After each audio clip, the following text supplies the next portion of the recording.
Milwaukee is consistently ranked among the nation's most racially and economically segregated cities in the nation. This impacts access to education and healthcare.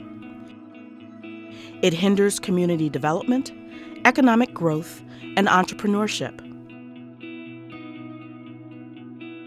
Even more, it's a sign of a city divided and impacts every one of us.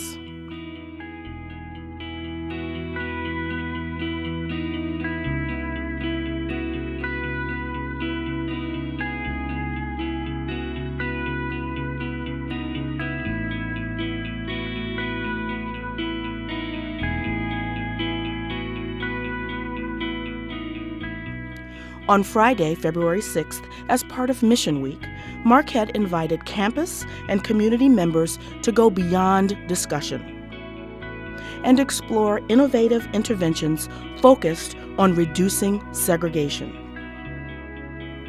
The ultimate goal? Build a more inclusive Milwaukee community together. And I need you all to open your eyes, your hearts, and most importantly, your mind, as we come together and try and find innovative new solutions as to how can we significantly impact an area that we've made very little progress over the last 50 years. We must not view these problems as intractable. And I think, to the extent that the theme here is innovation and, dialogue, and, that's very important, because I think that's what's going to be required to have a change of heart and a change of attitude. By most studies, Milwaukee metro area is the most segregated in the country. Wisconsin has the widest gap in the nation in every test category for performance of black and white kids. When we look at ourselves here in Milwaukee, and we take account of where we are in this city and in this state, in fact, it's not a pretty picture. I was so happy to be able to share my my experiences with diversity and with racism here on Marquette's campus. There's so many times I have to, hold it in and just not be able to share what I really actually have experienced. I just feel like Marquette is really living their mission and showing all of us really what we need to be doing, which is being open and taking our part.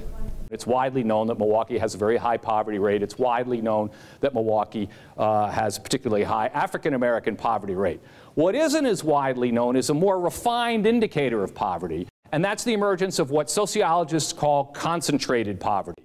Not just that people are poor, not just that a large number of people are poor, but a large number of the poor and even the non-poor are living in neighborhoods in which there is what we call concentrated poverty, in which more than 40% of the residents of that neighborhood are poor. In 1963, in his letter from a Birmingham jail, Dr. King said, "There can be no gainsaying the fact that racial injustice engulfs this community. Birmingham is probably the most thoroughly segregated city in the United States, and I am in Birmingham because injustice is here." Well, I'm here to tell you he would be in Milwaukee today. Don't despair at the horrible statistics that I presented, because one person can indeed make a difference. Above all, social change occurs when people work together, rally others, compromise, and adapt. If Marquette can be the impetus behind churches getting behind this and students getting behind this, I feel like we actually have a chance to make a difference. And so I can't tell you how much it means.